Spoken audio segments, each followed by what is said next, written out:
manifestos, poll cards and ballot boxes. An election can often seem like a complicated and confusing process, but it doesn't have to be. Here at Admiralty House in central London, young people from 16 to 20 are taking politics into their own hands. They're staging a mini mock election as part of Parliament Week, from creating their own parties and policies to learning how the electoral process really works.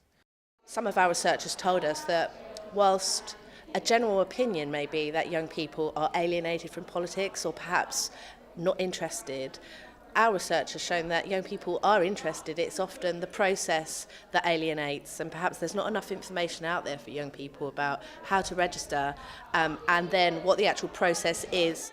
Voter turnout in the UK is still lowest among young people. In the last general election, just over half of 18 to 24-year-olds handed in their ballots, compared to 65% for the whole of the country. In contrast, the recent Scottish referendum saw 16 and 17-year-olds eligible to vote for the first time, and 80% of them did. A cross-party report published earlier this month said that Britain's politicians need to do more to connect the public with Parliament. One of its proposed measures is to lower the voting age to include 16 and 17-year-olds. In fact, all major parties except for the Conservatives have already spoken out in favour of this reform. I think that it's important in terms of engagement that 16-year-olds be given the vote.